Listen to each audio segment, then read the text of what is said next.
கர்த்தருடைய பரிசுத்த நாமத்திற்கு மகிமை உண்டாவதாக.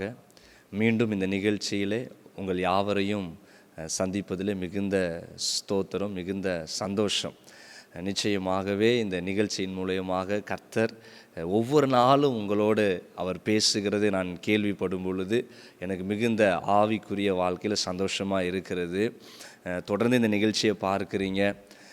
அநேகர் என்னிடத்தில் நீங்கள் ஃபோன் போட்டு பேசி உங்களுடைய ஜெப விண்ணப்பங்களை தெரியப்படுத்துவதும், நீங்கள் பெற்றுக்கொண்ட நன்மைகளை நீங்கள் தெரியப்படுத்துவதும் இந்த டிவி ஊழியத்தை செய்வதற்கு என்னை இன்னும் உற்சாகப்படுத்துகிறது. ஒரு நாள் இந்த நிகழ்ச்சி வரவில்லை என்று சொன்னால் கூட ஃபோன் போட்டு ஏன் இன்றைக்கி நிகழ்ச்சி வரலை அப்படின்னு சொல்லி நீங்கள் கேட்பது என்னை இன்னும் உற்சாகமாக இந்த ஊழியத்தை இன்னும் உண்மையாய் செய்ய வேண்டும், உற்சாகமாக செய்ய வேண்டும் என்பதை எனக்கு வலியுறுத்துகிறது. அதற்காக நான் உங்களுக்கு நன்றி செலுத்துகிறேன். தொடர்ந்து இந்த ஊழியத்திற்காக நீங்கள் ஜெபிக்கணும். அல்லேலூயா.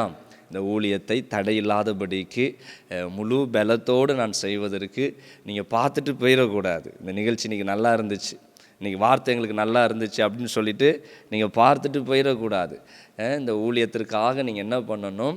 ஜெபிக்கும் பொழுது கர்த்தர் என்ன பண்ணுவார்? இந்த ஊழியத்தை இன்னும் உற்சாகமாக உண்மையாய் செய்வதற்கு ஆண்டவர் எனக்கு கிருபையை கொடுப்பார். அல்லேலூயா.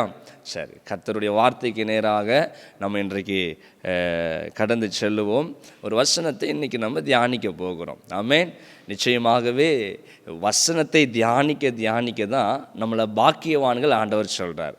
சங்கீதம் 1 என்ன சொல்லுகிறது? கர்த்தருடைய வசனத்தின் மேல் பிரியமாயிருந்து இரவும் பகலும் தியானிக்கிற மனுஷன் பாக்கியவானாமா. அல்லேலூயா. அப்போது உங்கள் குடும்பத்துக்கு உங்களுக்கு தேவைகள் இருக்கலாம், வியாதியோடு அந்த வேலையில் இருப்பீங்க, மன பாரம், மன அழுத்தம், எந்த காரியத்தை குறித்து சோர்ந்து போய் நீங்கள் இருந்தாலும் இப்போ நம்ம வசனத்தை தியானிக்கும் பொழுதே உங்கள் ஆண்டவர் ஆசீர்வதிக்க போகிறார். அல்லேலூயா. உங்கள் கண்கள் அதை பார்க்கும். இப்போ நம்ம வசனத்துக்கு நேராக போவோமே. அப்போஸ்தலர் 17ஆம் அதிகாரம் 30வது வசனத்தை நான் வாசிக்கிறேன். அறியாமையில் உள்ள காலங்களை தேவன் காணாதவர் போல் இருந்தார். இப்பொழுதோ மனம் திரும்ப வேண்டும் என்று எங்குமுள்ள மனுஷர் எல்லாருக்கும் கட்டளையிடுகிறார். கவனிச்சிங்களா வசனத்தை? அப்போ ஆண்டவருடைய வார்த்தை என்ன சொல்லுகிறது?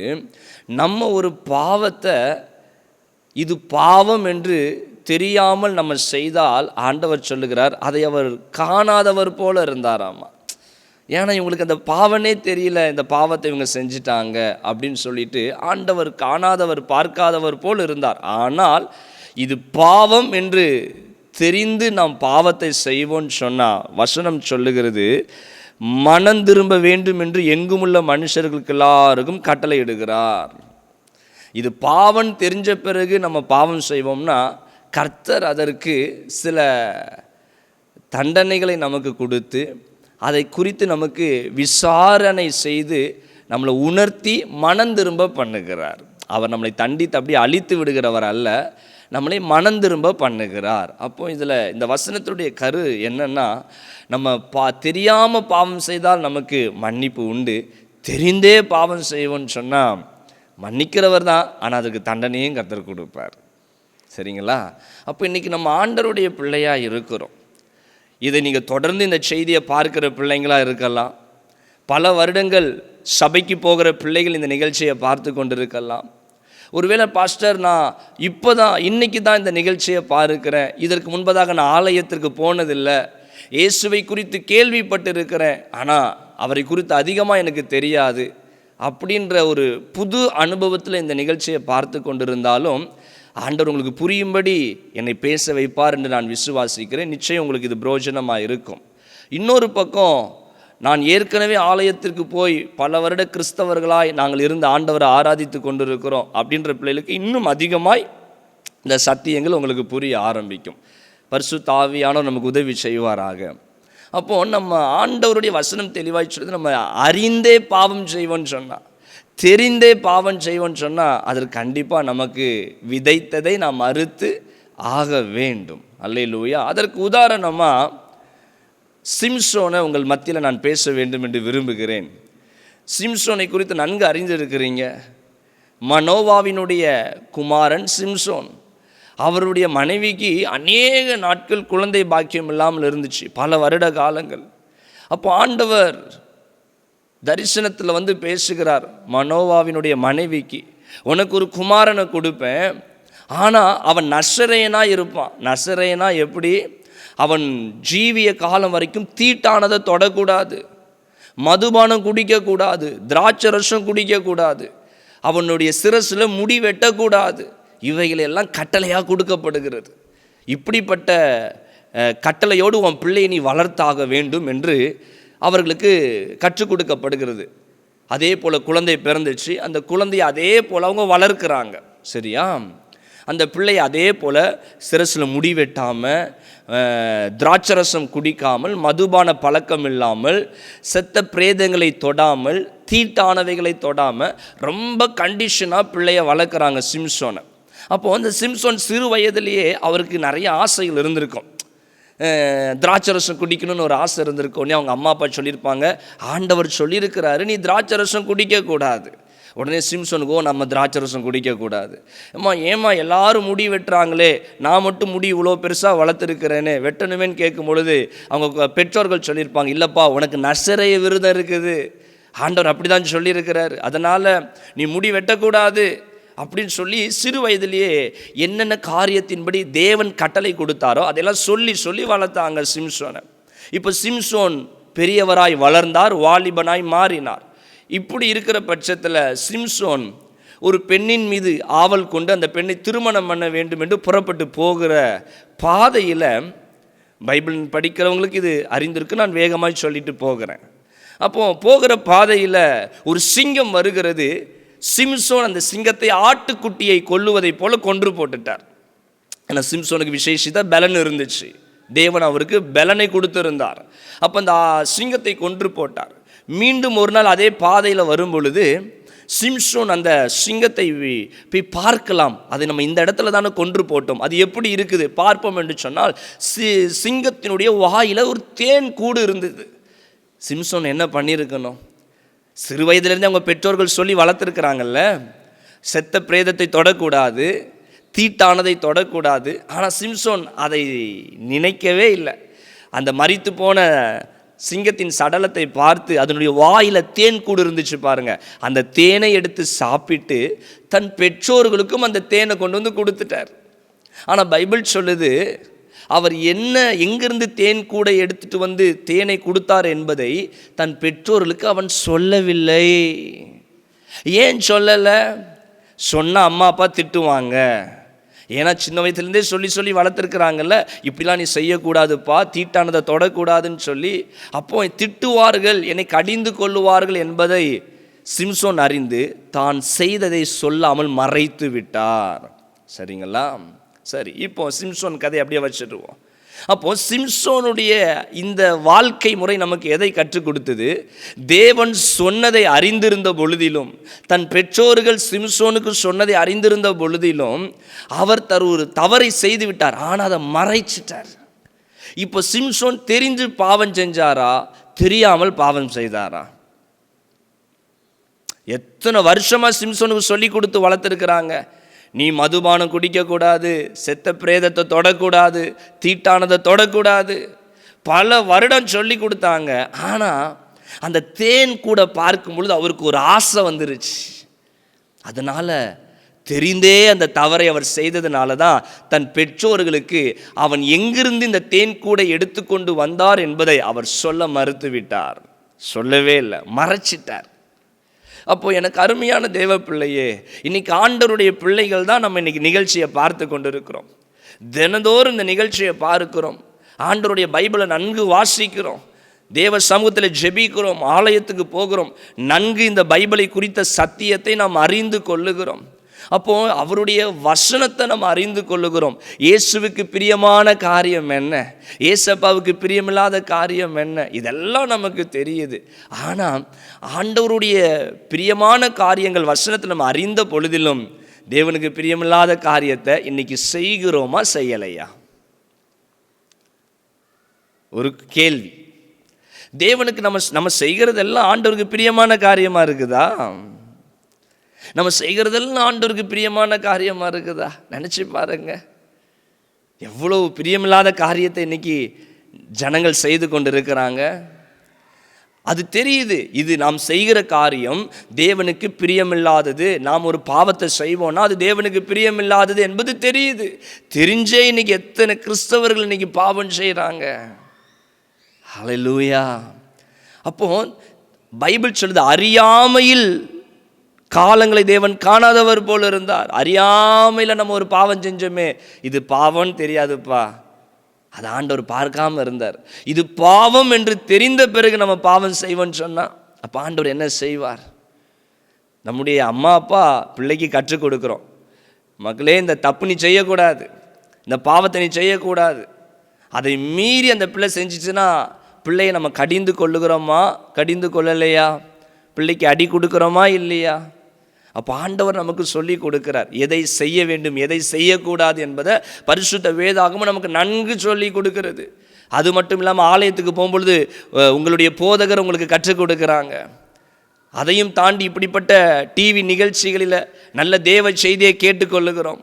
கர்த்தர் எவ்வளோ முறை நம்மோட பேசுகிறார். ஆனாலும் திரும்ப திரும்ப திரும்ப அதே பாவம், தெரிஞ்ச அதே தான், தேவனுக்கு விரோதமாக இது தவறு என்பதை தெரிந்து தெரிந்து தெரிந்து நம்ம என்ன பண்ணிக்கிட்டு இருக்கிறோம்? இன்றைக்கி பாவம் செய்து கொண்டு இருக்கிறோம். அப்போ ஆண்டவர் என்ன செய்வார்? நம்மளை ஆசீர்வதிக்க முடியுமா? ஏசப்பா என்னை ஆசீர்வதிங்கன்னு கேட்குறோம், என் பிரச்சனையை மாற்றுங்கன்னு சொல்லி கேட்குறோம், என் குடும்பத்தில் ஒரு நல்ல ஆசீர்வாதம் வரணும், என் பிள்ளைங்க நல்லா இருக்கணும், எங்கள் எதிர்காலம் நல்லா இருக்கணும், எனக்கு நல்ல வேலை கிடைக்கணும்னு சொல்லி கேட்குறோம், எனக்கு நல்ல ஒரு திருமணம் நடக்கணும்னு கேட்குறோம், லட்சக்கணக்கான கடன் மாறணும்னு சொல்லி கேட்குறோம். ஆனால் அற்புதம் நடக்க மாட்டேங்குது. ஏன் அற்புதம் நடக்க மாட்டேங்குது? நாம் அநேக பாவங்களை தெரியாமல் செய்யவில்லை, தெரிந்தே தான் செய்கிறோம். இந்த நிகழ்ச்சியை பார்க்கிற அன்பு தேவ பிள்ளைகளுக்கு இன்னைக்கு கர்த்தர் உங்களோடு அவர் தீர்க்கமாய் பேசி கொண்டிருக்கிறார். அவர் உங்களை ஆசீர்வதிக்க அவர் விரும்புகிறார், உங்களை உயர்த்த வேண்டும் என்று விரும்புகிறார். எத்தனை பேர் உங்களை உயர்த்தக்கூடாதுன்னு உங்களுக்கு விரோதமாக எழும்பினாலும் அவர் ஒரு வாசலை திறப்பார்னா கர்த்தர் உங்களை ஆசீர்வதிக்க முடியும். எத்தனை பேர் உங்களுடைய ஆசீர்வாதத்தை பூட்டலாம், எத்தனை பேர் உங்களுக்கு விரோதமாக எழும்பலாம், ஆனால் கர்த்தர் திறக்கிற வாசலை எவன் பூட்டுவான்? அவர் உங்களை ஆசீர்வதிக்கணும்னு நினச்சிட்டாருன்னா ஒருத்தர் ஒன்றும் பண்ண முடியாது. நீங்கள் எவ்வளவு ஏழ்மையாக இருக்கலாம், ஆண்டவர் சொல்லுகிறாரு, சிறியவனை குப்பையிலிருந்து எடுத்து எளியவனை புழுதியிலிருந்து எடுத்து பிரபுக்கள் மத்தியில் நான் உட்கார பண்ணக்கூடிய தேவன். நம்ம நினைக்கிறோம் என் வாழ்க்கைலாம் எங்கேருந்து உயரப்போகுது, நான்லாம் எப்படி நல்லா இருக்க போகிறேன், எனக்கு எப்படி ஆசீர்வாதம் வரப்போகுது, எங்கள் அப்பா அம்மா எனக்கு சொத்து சேர்த்து வைக்கல, எனக்கு யாரும் ரெக்கமெண்டேஷன் பண்ண மாட்டேங்கிறாங்க, என்னை உயர்த்தி விடுவதற்கு, என்னை தூக்கி விடுவதற்கு, எனக்கு கைப்பிடித்து ஹெல்ப் பண்ணுவதற்கு யாரும் இல்லைன்னு சொல்லி வேதனையோடு இருக்கிறீங்களா? ஆண்டவர் சொல்லுகிறாரு, நீங்கள் புழுதியில் கிடந்தாலும், நீங்கள் குப்பையில் கிடந்தாலும் உன்னை உயர்த்துவது மனிதன் கரத்தில் அல்ல, தேவனுடைய கரத்தில் இருக்கிறது. ஹல்லேலூயா. அப்போ ஆண்டவர் நம்மளை உயர்த்துவாரப்பா, ஆண்டவர் நம்மளை மேன்மைப்படுத்துவார். ஆனால் ஆண்டவர் சொல்லுகிறாரு, பரிசுத்தம் இல்லாத இடத்துல நான் எப்படி உள்ளாவ வருவேன்? நம்ம இருதயத்துக்குள்ளே பரிசுத்தம் இல்லைன்னா, நம்ம வீட்டுக்குள்ளே பரிசுத்தம் இல்லைன்னா ஆண்டவரால் எப்படி ஆசீர்வதிக்க முடியும்? நம்ம முழங்கால் படிப்பட்டு ஜெபம் பண்ணுறோம்ல, ஏசப்பா என்னை ஆசீர்வதிங்க, என் பிள்ளையை ஆசீர்வதிங்க, என் கணவனை ஆசீர்வதிங்க, எங்கள் எதிர்காலம் நல்லா இருக்கணும்னு சொல்லி நம்ம உட்காந்து ஜெபிக்கிறோமே, நம்முடைய முழங்கால மடக்கி உட்காந்து ஜெபிக்கிறோம்ல, அப்போ நமக்குள்ள பரிசுத்தம் இருக்குதா? நம்ம வீட்டுக்குள்ளே உட்காந்து ஜெபிக்கிறோம்ல, வீடு பரிசுத்தமாக இருக்குதா? பாவம் இல்லாமல் இருக்குதா? அப்போ ஆண்டவர் அதை பார்ப்பார் அல்லவா? இதெல்லாம் நம்ம தெரியுது. இந்த தப்பு செஞ்சால் நம்மளை பரிசுத்தம் கெட்டு போகுது நமக்கு தெரியுது. இந்த நிகழ்ச்சியை பார்த்தா நம்ம கண்கள் கெட்டு போகுதுன்னு தெரியுது. இந்த நிகழ்ச்சியை பார்த்தா நம்ம சிந்தனை கெட்டு போகுதுன்னு தெரியுது. இவரோட உட்கார்ந்து பேசி கொண்டிருந்தால் தேவையில்லாத எண்ணங்கள் வருகிறது என்று நமக்கு தெரியுது. தேவையில்லாமல் அந்த திண்ணையில் போய் உட்கார்ந்து 4 பேரோட கதை பேசுறது நிமித்தம் வேஸ்ட் டைம், வீணா என் நேரத்தை நான் செலவழிக்கிறேன்றது தெரியுது. அந்த நேரம் உண்டுருச்சுன்னா ஒரு 5 அதிகாரம் பைபிளில் படிச்சிருக்கலாம். ஒரு 4 பேரோட எல்லாருடைய கதையை குறித்து நம்ம பேசுகிற நேரம் இருக்குதுன்னா அந்த நேரத்தில் ஒரு 4 அதிகாரம் படிச்சிடலாம். ஒரு அரை மணி நேரம் தேவ சன்னிதானத்தில் போய் உட்காந்து ஜெபம் பண்ணிடலாம். இதெல்லாம் தெரிந்த பிறகு நம்ம என்ன பண்ணுகிறோம்? போய் உட்கார்ந்து உலக பிரகாரமாக தேவையில்லாமல் எதை குறித்தாவது பேசி கொண்டு இருக்கிறோம். எதையாவது நிகழ்ச்சியை பார்த்து கொண்டு நம்ம டைமை வேஸ்ட் பண்ணிக்கிட்டு இருக்கோம். அதுக்கப்புறம் ஆண்டவரே என்னை ஆசீர்வதிங்க, ஆண்டவரே என்னை ஆசீர்வதிங்கன்னு சொல்கிறோம். எப்படி ஆண்டவரால் ஆசீர்வதிக்க முடியும்? ஹல்லேலூயா. இப்போ தெரியுதா ஏன் நம்ம வீட்டுக்குள்ளே ஆசீர்வாதம் வரமாட்டேங்குது? ஏன் நம்ம கையிட்டு செய்கிற வேலைகள் ஆசீர்வாதம் வரமாட்டேங்குது?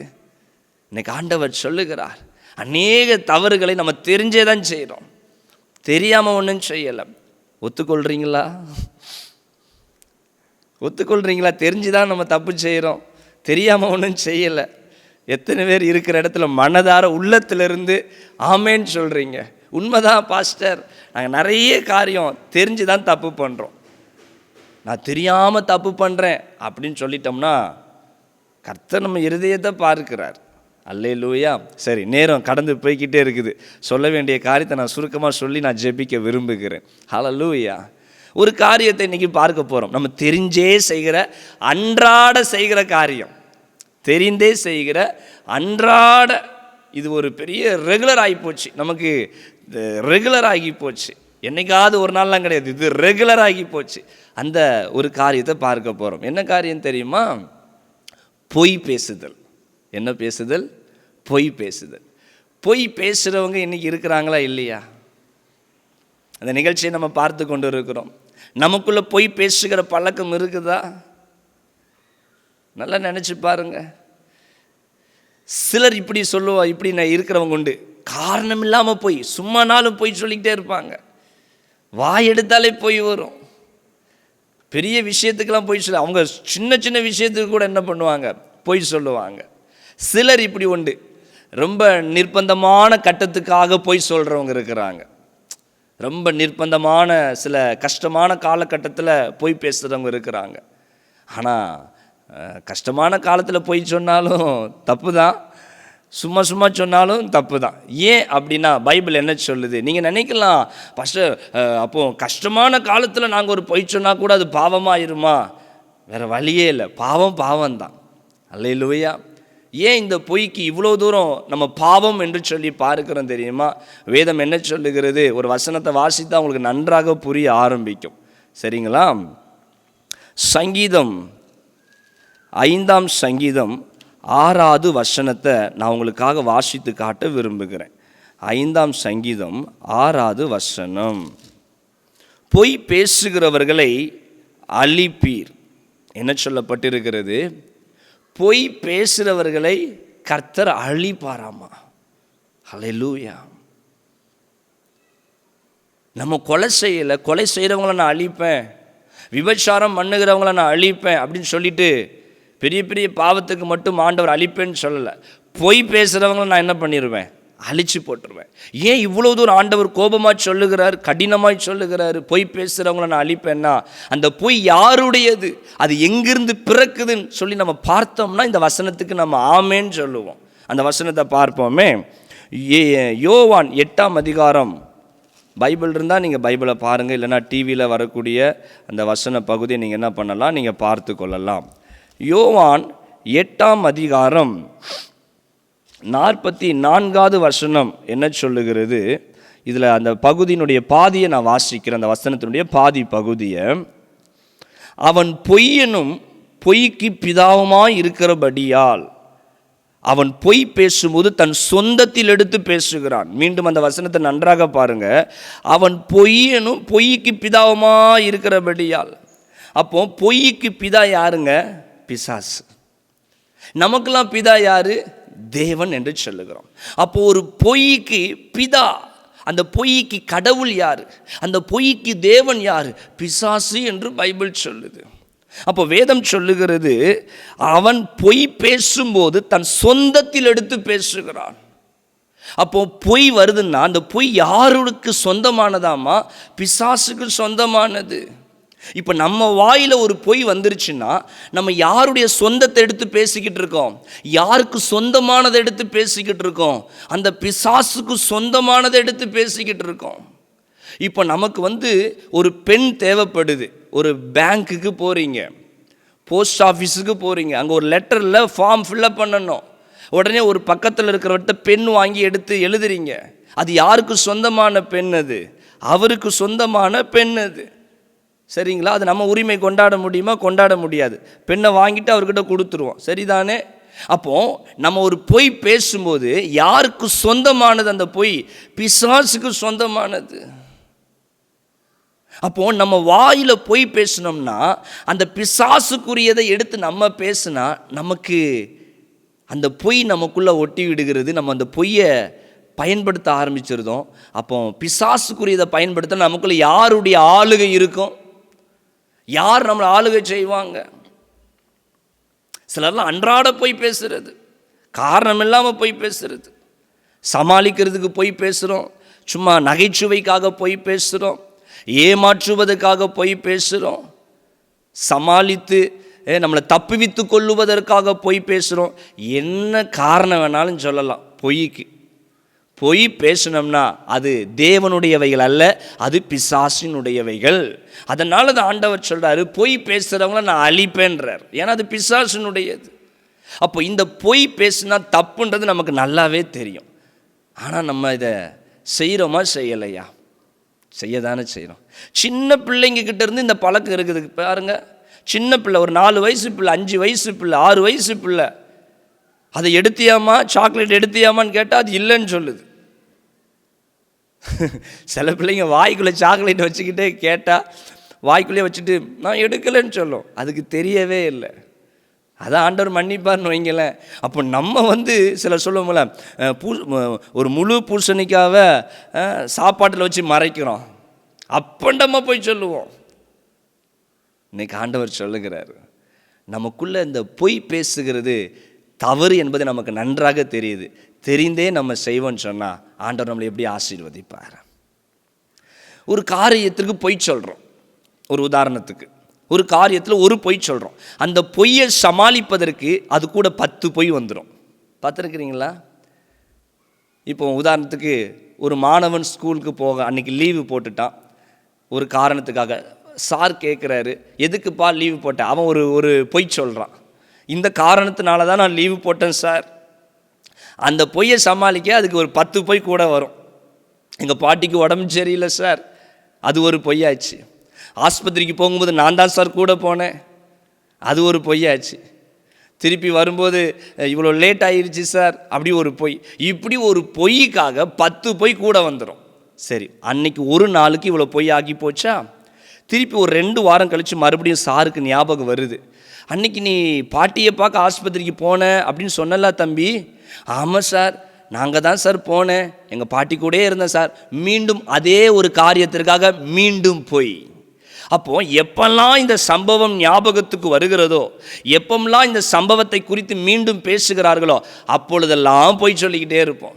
அப்போ ஒரு சம்பவத்தில் நம்ம சொல்லக்கூடிய ஒரு பொய் எத்தனை பொய்யை உருவாக்குது? நிறைய பொய்யை உருவாக்குது. பொய் குட்டி போடுற மாதிரி வேறு இந்த உலகத்தில் வேறு எதுவும் குட்டி போடாது. ஒரு பொய் சொல்லிட்டோம்னா அதில் குட்டி போட்டுக்கிட்டே இருக்கும். நிறைய பொய் சொல்லிக்கிட்டே இருக்கணும். 2 வருஷம் கழித்து அந்த சம்பவத்தை மீண்டும் பேசினாலும் நம்ம சொல்லவா போகிறோம், அன்றைக்கி நான் பொய் சொல்லிட்டேன் அப்படின்னு சொல்லுவோம். மறைக்க தான் பார்ப்போம், திருப்பி பொய் தான் சொல்லுவோம். அப்போது இந்த பொய்க்கு முடிவே இருக்காது. ஏன்னா அது பிசாசுடையது. நல்லா கவனித்து கொள்ளுங்க. அது ஏன் அந்த பொய்க்கு முடிவு வர மாட்டேங்குது? எப்போ பார்த்தாலும் பொய் சொல்லிக்கிட்டே இருக்கிறோம். ஏன் அது முடிவுக்கு வரலன்னா அது பிசாசுக்கு சொந்தமானது. அப்போ ஒரு பிசாசுக்கு சொந்தமானதை நம்ம நாவலை உச்சரிக்கும் பொழுது, நம்ம இருதயத்திலிருந்து பேசும் பொழுது எப்படி ஆண்டவரால் நம்மளை ஆசீர்வதிக்க முடியும்? இந்த நிகழ்ச்சியை பார்த்து கொண்டிருக்கிற என் அருமையான தேவ பிள்ளையே, இன்னைக்கு ஆண்டவர் நம்மளை பார்த்து கேட்குறாரு, பொய் பேசும் பொழுது ஆண்டவர் எப்படி நம்மளை ஆசீர்வதிக்க முடியும்? நம்ம சொல்ல இந்த விஷயத்துக்கு இல்லாமல் ஆண்டவர் நம்மளை தண்டிக்க போகிறாரு. பைபிளை நம்ம தியானித்தோம்னா நமக்கு நேரம் போதாது. அப்போஸ்தலரில் அனனியால் சபிரால் என்கிறவங்க இருக்கிறாங்க. தன்னுடைய சொந்த பணத்தை தான், சொத்தை விற்று கொண்டு வந்து அப்போஸ்தலர்கள்ட்ட கொடுக்குறாங்க, பேதுருக்கிட்ட.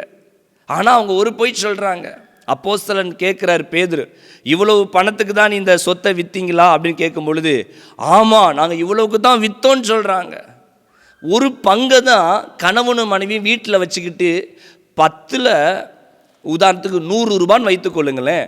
100 ரூபாவில் 10 ரூபா தான் எடுத்து வச்சுருக்கிறாங்க, மிச்சம் 90 ரூபா கொண்டு வந்து கொடுக்குறாங்க. ஆனால் அவங்க மறைச்சிட்டாங்க, பொய் சொல்லிட்டாங்க.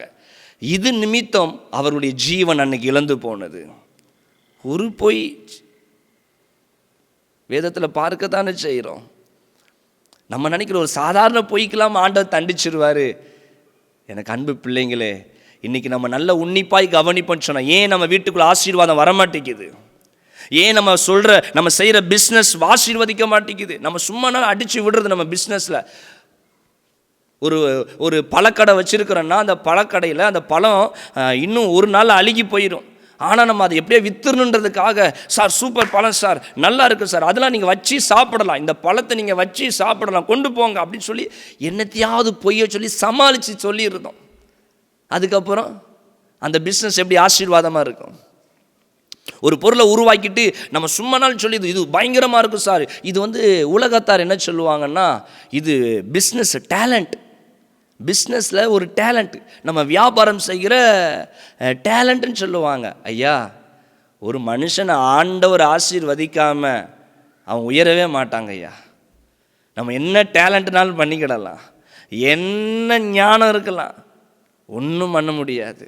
கர்த்தருக்கு உண்மையாக இருந்து, பயபக்தியாக இருந்து, உண்மையை பேசி, உண்மையாய் உள்ளதை உள்ளதின்படி சொல்லி, இல்லதை இல்லதின்படி சொல்லி நம்ம உண்மையாக இருப்போம்னு சொன்னால் ஆண்டவர் நம்மளை ஆசீர்வதிப்பார்.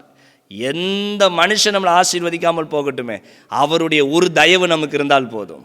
அவர் பார்ப்பார், உண்மையும் முத்தமும் உள்ள ஊழியக்காரனே, என் பிள்ளை உண்மையாக இருக்குது, எவ்வளவு நஷ்டம் வந்தாலும் அவன் உண்மையை பேசுகிறான்.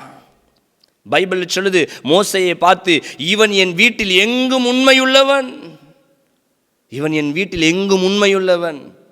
அல்லேலூயா. மோசையை உயர்த்தினார் அல்லவா?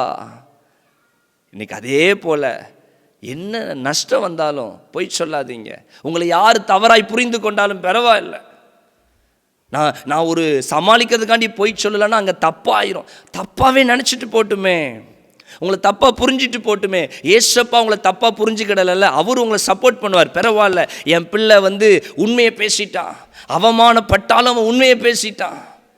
உங்களை குறித்து பரலோகம் சந்தோஷப்படும், உங்களை குறித்து ஏசப்பா சந்தோஷப்படுவார்.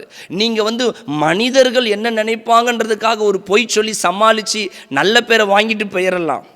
உங்கள் மேனேஜர்கிட்ட நல்ல பேர் வாங்கணும், உங்கள் எஜமான்கிட்ட நல்ல பேர் வாங்கணும், உங்கள் மனைவி கிட்ட நல்ல பேர் வாங்கணும், உங்கள் சொந்தக்காரங்க கிட்ட நல்ல பேர் வாங்கணும்னு சொல்லி நீங்கள் பொய் சொல்லிட்டு போயிடுவீங்க. ஆனால் ஏசப்பா கிட்ட கெட்ட பேர் வாங்கிடுவீங்களே. இந்த பூமியில் இருக்கிறவங்க கிட்ட நல்ல பேர் வாங்கணுமா, இயேசு கிறிஸ்துவிடத்தில் நல்ல பெயர் வாங்கணுமா? அல்லேலூயா. எத்தனை பேர் இன்னைக்கு ஆண்டவர்கிட்ட ஒப்பு கொடுக்க போகிறோம்? ஏசப்பா, இன்னைக்கு தெளிவாக என் கூட பேசியிருக்கிறீங்கப்பா, இது ஒரு பாவமே இல்லைன்னு நான் நினச்சிக்கிட்டு சர்வசாதாரணமாக நான் பொய் சொல்லிக்கிட்டு இருந்தேன்ப்பா. சின்ன சின்ன விஷயத்துக்கெல்லாம் பொய் சொல்லிட்டேன். அம்மா கேட்பாங்க, அதை சாப்பிட்டியா? இல்லைம்மா, நான் சாப்பிடவே இல்லை. சின்ன சின்ன விஷயத்துக்கெல்லாம் போய் துணிஞ்சி சில நேரத்தில் ஒரு பெரிய பொய் சொல்லுவோம் பாருங்கள், துணிஞ்சி பொய் சொல்லுவோம். இந்த பொய் சொல்கிறது நிமித்தமாக ஒரு பெரிய பிரச்சனை, ஆனாலும் பொய் சொல்லுவோம், துணிஞ்சி பொய் சொல்லுகிறது. எனக்கு அன்பு தேவ பிள்ளைங்களே, பொய்க்கு பிதா பிசாசு என்று வேதம் சொல்லுகிறது. அவனுடைய பொய்யை நம்ம வாயினால் சொல்ல வேண்டாம். ஏசப்பாவை துதிக்கிற இதே வாயினால், ஏசு நல்லவர்னு சொல்கிற இதே நாவினால் நம்ம போய் பேச வேண்டாம். எத்தனை பேர் இன்றைக்கி மனம் உணர்த்தப்பட்டு என்னோட இணைந்து நீங்கள் ஜெபிக்க போகிறீங்க? கண்களை மூடி நம்ம ஜெபிக்க போகிறோம். உண்மையான இருதயத்தோடு நீங்கள் ஆண்டவர் சமூகத்தில் கேளுங்க, ஏசப்பா, நான் நிறைய தெரியாமல் பொய் பேசலை, தெரிஞ்சே தான் நான் நிறைய பொய் சொல்லியிருக்கிறேன்ப்பா. என் கணவனிடத்தில் பொய் சொல்லியிருக்கிறேன், என் மனைவினிடத்தில், என் பிள்ளையினிடத்தில், என் அம்மா அப்பாவினிடத்தில், எங்கள் பாஸ்டர்கிட்ட, எனக்கு மேலே இருக்கிற ஓனர்கிட்ட நான் பொய் சொல்லியிருக்கிறேன். ஏசப்பா, என்னை மன்னிங்கப்பான்னு சொல்லி இன்னைக்கு ஆண்டவர்கிட்ட ஒப்பு கொடுத்து ஜெபம் பண்ணுங்க. எல்லாரும் கண்களை மூடி ஆண்டவர்கிட்ட ஜெபம் பண்ணுங்க. மகிமையும் கனமும் உள்ள எங்கள் நல்ல பிதாவே, இந்த மகிமையான இந்த தருணத்திற்காக நன்றி செலுத்துக்கிறோம்ப்பா. இந்த வேலையில் ஆண்டவரை யாரெல்லாம் கர்த்தர் என்னோட பேசியிருக்கிறார், இன்னைக்கு எனக்காகவே வார்த்தை வந்திருக்கிறது என்று சொல்லி உண்மையான இருதயத்தோடு உணர்த்தப்பட்டு ஜெபித்து கொண்டு இருக்கிறார்களோ, அவங்க வாழ்க்கையில் இருக்கிற அந்த பாவங்கள் மன்னிக்கப்படுவதாக.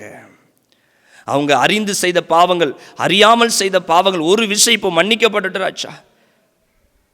தெரிந்து செய்த பாவங்கள், பொய் தெரியாமல் ஏதோ சமாளிக்கணும்னு சொல்லி ஒரு அறியாமல் செய்த போய் எல்லாவற்றையும் நீங்கள் மன்னித்தருளும்படி ஜெபிக்கிறோம்ப்பா. இனிமேல் நாங்கள் ஒரு நாளும் எவ்வளவு நஷ்டம் வந்தாலும் நாங்கள் பொய் சொல்லாதபடிக்கு எங்கள் நாவல உண்மையை சொல்லி தேவன் நாமத்தை மகிமைப்படுத்தி உமக்கு பிரியமாக இருக்க எங்களை தாழ்த்தி ஒப்பு கொடுக்கிறோம். என்னோட இணைந்து ஜெபிக்கிற பிள்ளைங்களை ஆசீர்வதிங்க. அநேக பொய் பேசி பேசி குடும்பத்தில் ஆசீர்வாதங்கள் ஆண்டவரே குறைவுபட்டு போய் இருக்கிறதப்பா. இப்போ அவங்க மனம் திரும்பி அவங்க ஜெபிக்கிறாங்க. இதை நீர் பார்த்து தடைப்பட்டுக்கிற எல்லா ஆசீர்வாதத்தையும் பிள்ளைகளுக்கு தந்து நடத்துங்க, ஆசீர்வதிங்க. பிள்ளைகளை மீண்டும் நாளை தினத்தில் இந்த நிகழ்ச்சியின் மூலியமாக சந்திக்க என் தேவன் கிருபை அளிப்பீராக. ஆசீர்வதியும். இயேசு கிறிஸ்துவின் நாமத்தில் ஜெபிக்கிறோம் எங்கள் ஜீவனுள்ள நல்ல பிதாவே. ஆமென், ஆமென், ஆமென். எனக்கு அன்பு தேவ பிள்ளைங்களே, இன்றைக்கி பேசின இந்த வார்த்தைகள், தியானித்த வசனங்கள் நமக்கு ரொம்ப பிரயோஜனமாக இருக்கும்னு நினைக்கிறேன். ஆண்டவர் உங்களோட பேசியிருப்பார். உங்களுக்கு தேவன் செய்த அற்புதங்களை நீங்கள் என்ன பண்ணலாம், நீங்கள் தெரியப்படுத்தலாம். உங்கள் ஜெப விண்ணப்பங்களை தெரியப்படுத்தலாம். உங்களுக்காக நானும் என்னோடு கூட இருக்கிற ஜெப பங்காளர்களும் உங்களுக்காக தொடர்ந்து நாங்கள் ஜெபித்து கொண்டு இருக்கிறோம். கர்த்தர் உங்களை அதிகமாய் ஆசீர்வதிப்பார். நாளை தினத்தில் மீண்டும் நாம் சந்திப்போம். ஆமென். ஆராதிப்போமே அவரை.